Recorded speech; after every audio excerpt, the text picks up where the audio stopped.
Welcome to How It's Restored. My name is David Cooper. I'm going to take you through the process of forensic restoration.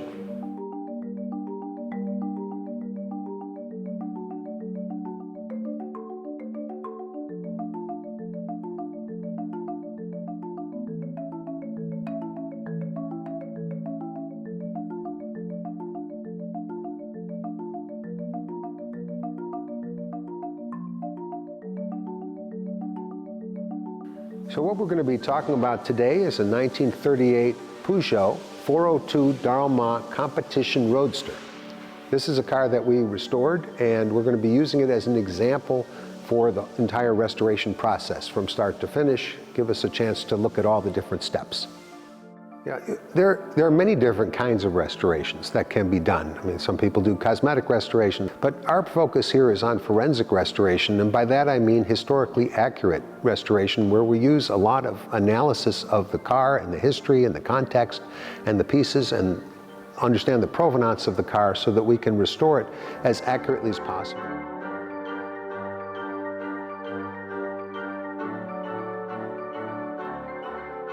Provenance is the history of the ownership of the car or the significant people involved in the car. It's what makes fine art valuable. If you own a painting that's owned by somebody who's a brilliant industrialist or something, it makes the painting different than it would be if it was just happened to be owned by a random person you don't know who owned it.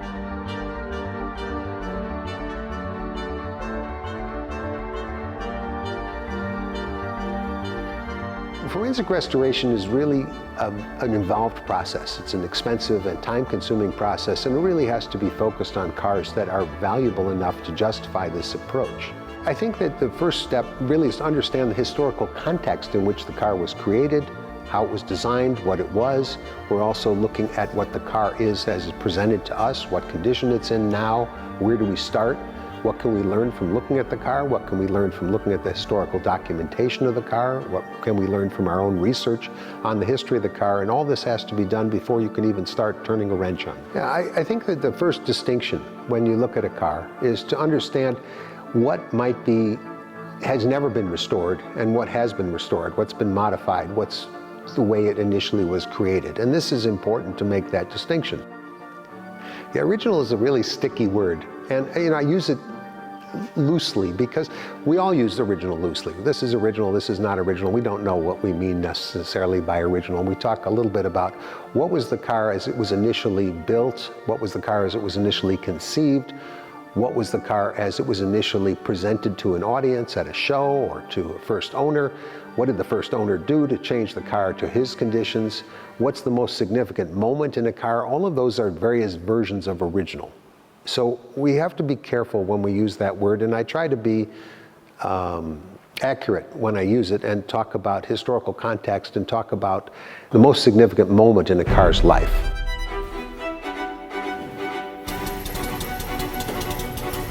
These are cars that have had a history we have to recognize. You know, they were first built, in the case of the Peugeot, it was first built as a right-hand drive car, very rare because they only made two of them for the British or right-hand drive market.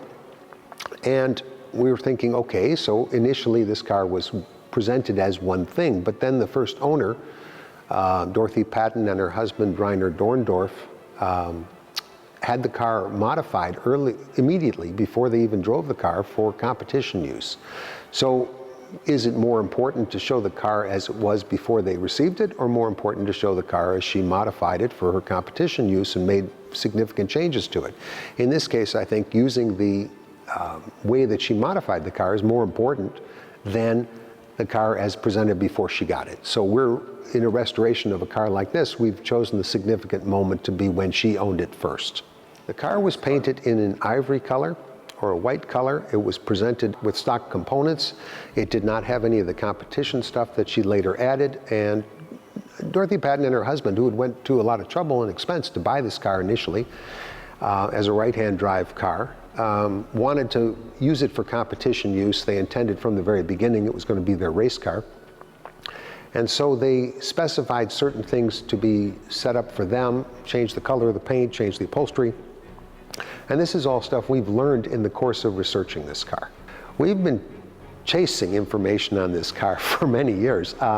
When the car came in, there was some information known, there were some pictures known, but what was missing on the car was really an understanding of who Dorothy Patten was, who her husband was, what they did with the car, what their race history was, when the car was even raced, what changes they made to it. None of this was known.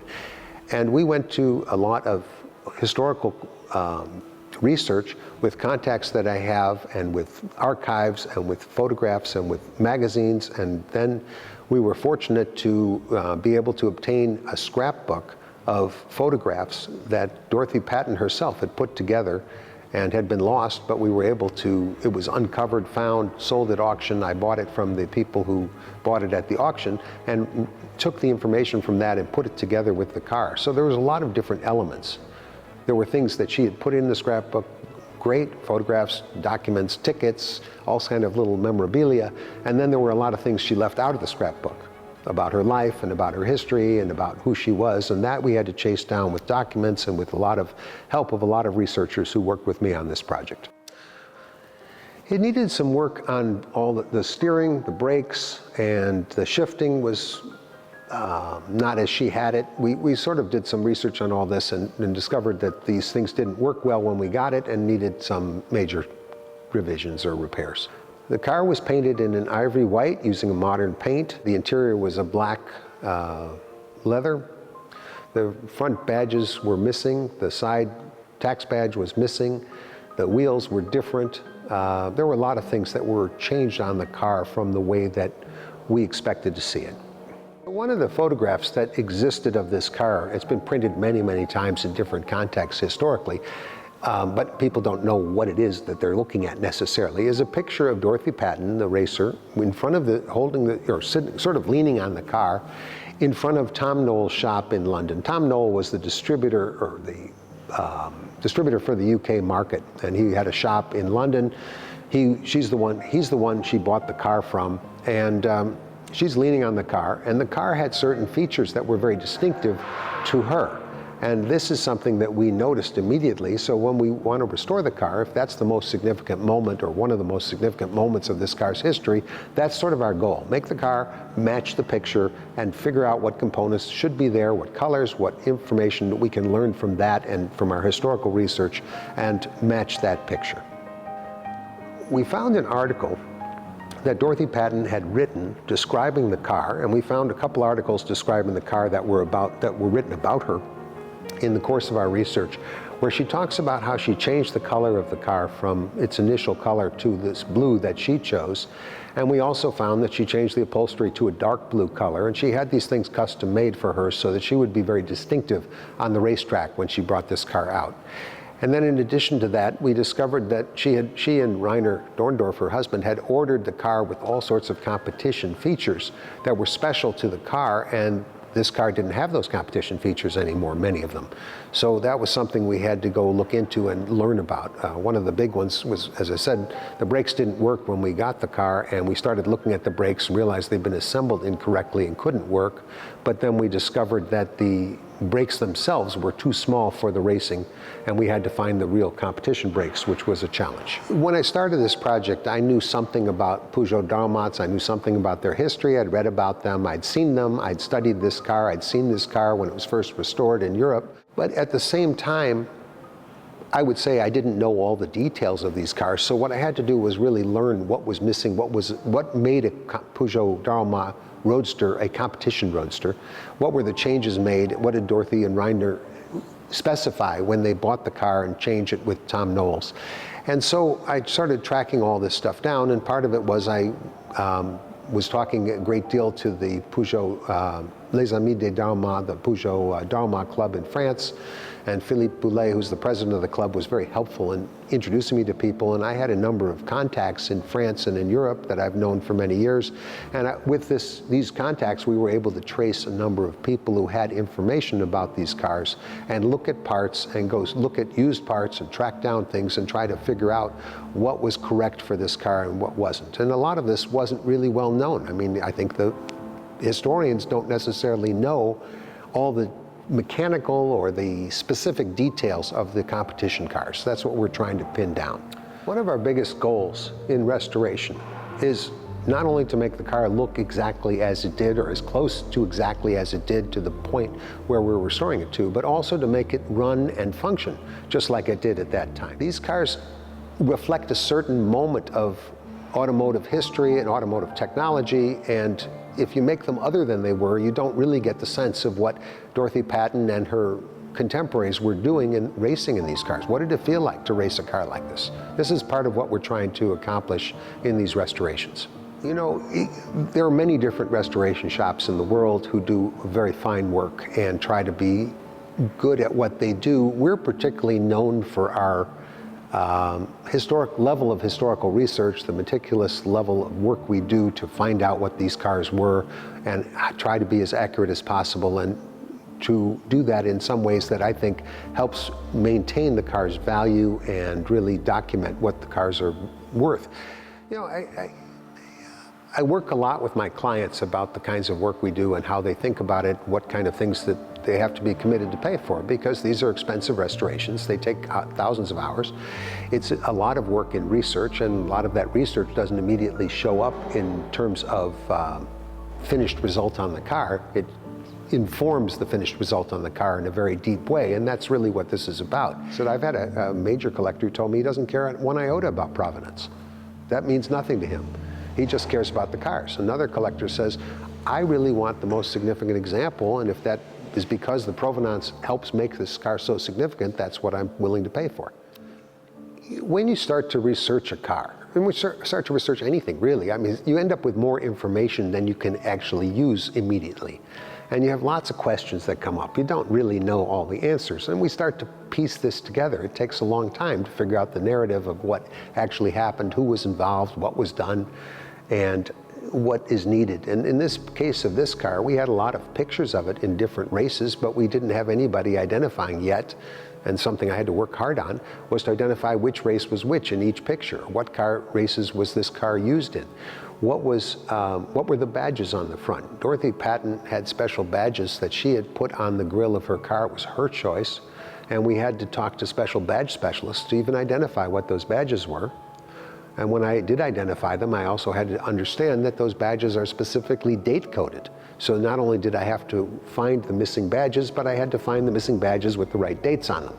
It was quite a challenge. You know, we had to find the tax badge and understand how the tax badges work on the side of the car, because that's in the picture, and it really shows to somebody who knows tax badges that this car was registered in 1939-40 for the racing season, and this is the badge for that particular year. You know, these are things that we had to learn. I had to learn that the competition brakes are substantially larger than the regular brakes, and how do you fit them, and what were the correct wheels that she had on the car. These happen to be Michelin wheels. They're not necessarily race wheels. They were used on many cars, but they were very good for racing because they were stiffer and lighter than most of the cast aluminum wheels. The steering was very vague on this car, and it wouldn't have been able to be raced with the steering the way it was. We went to a lot of trouble to try to figure out what was going on. So we went to a lot of trouble to restore the mechanical part of the steering by actually making new worm drive gears for this whole steering system, and a new attaching that to the steering column, the steel tube of the steering column, so that the steering would be precise. And then we got new seals, new bearings, and made the whole box work again properly. And it really made a huge difference, because all of a sudden the steering felt like it was supposed to. It felt precise. It felt like if you pointed the car and you were racing, you could actually feel the car handle the way it should. But I know a lot of shops wouldn't have gone to that kind of trouble because it was an expensive part of the repair. I remember talking to the client about it, and I told him that I thought it was necessary, and he said, okay. You know, this was a car that was raced and owned by a woman primarily. She and her husband bought it, but it was really her car, and it was her idea and her sponsorship, and she was a world-class driver. She wasn't the top driver of the world, but I mean, there weren't that many female drivers driving in. They were generally driving with the men in the same races. It wasn't like they were segregated in most cases to female-only driving, and very significant to have a woman who drove this car and had become a world-class driver. People don't realize, but when you raced a car at that time, and advertising was generally forbidden to be on any of the cars, you had to paint, you know, if you raced with a country or with a car sponsored by your country, you'd paint it in the color of the country. But it was unusual because when you were a driver who wasn't connected with the country, like Dorothy Patten, she wanted to refer to the car as a French car, even though she was racing as an English driver. She wasn't racing for England as an official driver, so she chose to paint the car in a French blue, and a common French blue was to use a light sort of blue color like she chose, but she chose the particular shade. It wasn't just any shade of light blue. It was this particular shade. We found some traces to work with, and that's how we tried to match the color. You know, once we have done the historical research we're talking about, and I mean, it's really never done, we keep doing it, but once we have enough historical research, we have to start really analyzing the condition of the car as it is, looking at it very carefully, and then we start to disassemble the car and make a very careful record of disassembly. The disassembly process is essential, so we talk about that, and we're going to talk about the various components that make up these vintage cars. And you know, we'll sort of move through the process of all these different pieces as we put it together and try to use the historical research to inform every piece of the work that we're doing, so we can bring the car back exactly to the point we think is most significant in its history. Next, we're going to look at the disassembly of the car, and in the course of that, we'll show you what we uncovered about the mystery of Dorothy Patten.